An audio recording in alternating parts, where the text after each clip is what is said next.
자, 지금까지는 뭐 일반적인 공통, 남녀 가리지 않고 모든 사람이 갖고 있는 장기에 대해서 설명을 드렸어요.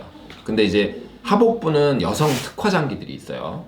이제 생식기, 난소, 자궁이라는 곳이 있기 때문에 저는 이제 내과 의사인데 종종 CT를 많이 찍다 보니까 이런 질병들을 경험하게 되기 때문에 여성분들의 하복부 통증 원인 중에는 상당히 많은 퍼센트가 자궁 난소 문제가 있습니다.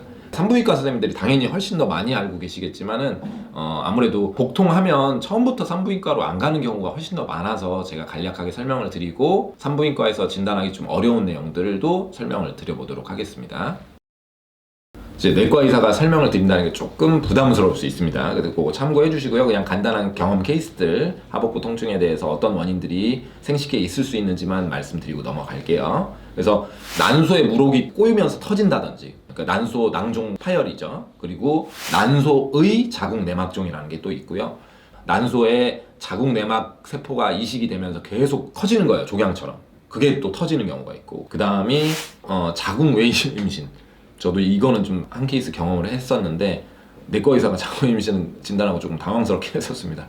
하복통증 여기저기 뭐 병원 가도 진단이 안 된다고 하시길래 이제 오셔서 CT를 찍으셨고 이제 보셨는데, 일반적으로 이제 CT를 찍으면 이 하복부에는 장만 있고 그냥 자궁이랑 난소가 조그맣게 있어야 되는데, 이게 지금 보면 색깔이 회색빛이 다 물이에요. 물이든지 피든지. 그래서 이거 보시면은 뭔가 터진 거예요. 터진 거. 피가 이렇게 꽉 차 있는 거죠. 그래서 뭔가 이상하다는 생각을 했고요. 보시면 다 비슷해요. 뭔가 이렇게 액체가, 이 색깔이 액체거든요. 이렇게 약간 회색빛을 띠고 있는데 액체인데, 이런 것들이 이제 하복부 관에 쭉 퍼져 있는 모습들을 보면 우리가 뭐가 물이 차 있다, 이 물 때문에 아픈 거다라고 생각을 해볼 수가 있는 거죠. 근데 여성분들은 뭐 있는 게 뭐가 있겠어요. 자궁 난소인데 거기에 좀 종양성 병변이 좀 더 크게 있으면 내막종을 의심해 볼 수가 있거나, 아니면은 난소 낭종이 고름이 차는 경우가 있어요. 그래서 이걸 이제 농양이라고 하는데, 난소 농양이라든지 이제 덩어리가 있다면 내막종이나 농양을 생각을 해볼 수가 있고요. 피가 쫙 퍼져 있고 하면 이제 낭종 파열을 좀 의심해 볼 수가 있고, 그 다음에 자궁 임신도 생각해 볼 수가 있는데, 이거는 CT만 갖고는 디테일하게 감별하기 어렵습니다. 그래서 산부인과 초음파를 추가로 한다거나 감별이 어려우면 그냥 배를 시험적으로 열어봐서 어떤 질병이, 어쨌든 치료를 하긴 하셔야 되기 때문에 이제 수술로 들어가 봤을 때 이제 확신이 되는 경우가 많습니다. 굉장히 이런 경우는 통증이 강하겠죠. 굉장히 통증이 강하고 그다음 압통도 있고, 그래서 맹장염과 오일하는 경우도 상당히 많아요. 사실 위치가 딱 그쪽에 있기 때문에. 그래서 우측 하복부가 아픈데 우측 난소에 문제가 생겨서 아프다, 이제 이 충수염이랑 헷갈리는 경우가 굉장히 많죠. 요거 어쨌든 근데 충수염이랑 CT를 찍었을 때 헷갈리진 않습니다. 충수염은 충수염에 염증이 있는 거고, 이런 생식기 문제는 아까 지금 말씀드린 대로 하복부에 뭔가 물이 가득, 액체가 염증 물이라든지 핏물이 고여 있으면서 이렇게 회색빛 깔로 꽉 골반강이 차 있기 때문에 이쪽 생식기에 뭔가 터지거나 이런 거가 있다라고 이제 알아볼 수는 있는 거죠. 이거는 뭐 치료적인 부분에 대해서는 뭐 제가 디테일하게 말씀을 드리기 어렵고, 어쨌든 방금 말씀드렸던 건 다 수술이 필요한 질병입니다. 자, 이제 제가 내과 의사로서는 설명드릴 수 있는 부분들은 거의 다 설명을 드렸어요. 장 쪽에 대해서 주로 설명을 다 드렸기 때문에. 그 다음에 이제 남아있는 것들이 이제 혈관 문제입니다. 혈관 문제. 아까 이제 생식기는 말씀드렸고 장도 말씀드렸기 때문에 남아있는 기관들이 정맥, 동맥. 동맥은 우리가 이제 산소가 많이 들어있는 동맥피가 흘러다니는 길이고, 정맥이라는 거는 노폐물이나 이런 것들을 운반하는 정맥 혈관들이 있죠. 그래서 정맥이 혈관에 문제가 생긴다든지 동맥에 문제가 생긴, 뭐 아래쪽에 있는 혈관에 문제가 생길 때 통증이 생길 수가 있고요. 일단 진단명을 말씀드리면 골반 우렬 증후군이라고 이제 얘기를 할 수가 있습니다. 그래서 이유를 알 수 없는 상당히 오랜 기간에 하복부에서 골반까지 퍼지는 통증, 우리가 이제 CT를 찍어보면 진단할 수가 있는 경우가 있고요. 이거는 대부분 수개월 이상 지속됐어야 돼요. 뭐 하루 이틀 아프다고 진단할 수 있는 게 아니고, 그래서 진단 기준 자체가 수개월 이상 오랜 기간 통증이 있고, 통증 양상이 하복부랑 골반, 심한 분들은 다리까지 뻗치는 이런 통증이에요. 그래서 우리가 간단하게 이해를 돕자면, 하지정맥류는 일반들이 많이 들어보셨을 거예요. 하지정맥류는 하지정맥에 혈관이 이제 잘 흐름이 정체되면서 혈관이 빵빵하게, 정맥혈관이 빵빵하게 부풀어서 튀어나오는 질병이라고 하거든요. 근데 꼭 튀어나지 않아도 깊숙이 들어있는 정맥은 눈에 보이지 않기 때문에 종아리가 붓기만 하는 통증을 나타낼 수도 있습니다. 그래서 하지정맥류를 이해하시면 편해요. 그래서 하지정맥류는 하지정맥에 생긴 정맥류를 얘기하는 거고, 이 골반 우렬 증후군은 골반 안에 들어있는 정맥, 골반 정맥에 정맥류가 생겼을 때 증상이 생기는 겁니다.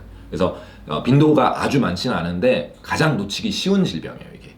그래서 대부분은 여러 병원 전전하시고 오시는 경우가 거의 대부분입니다.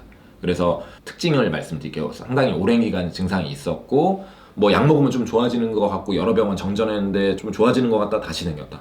이런 경우가 가장 흔해요. 왜냐면 약으로 좋아지는 게 아니고 저절로 좋아진 거예요. 증상이 계속 지속되는 게 아니기 때문에. 그래서 좋아졌다 나빠졌다를 반복하는 게 굉장히 오랜 시간이 있었고 통증이 하복부에 국한되는 경우도 있지만 대부분은 골반이라든가 하지 쪽으로 좀 같이 파급되는 양상의 통증이 나타나게 돼요. 그래서 혈관 안에 피가 꽉 차서 생기는 통증이기 때문에 뭔가 이렇게 빵빵한 느낌을 지금 많이 호소하실 수가 있어요.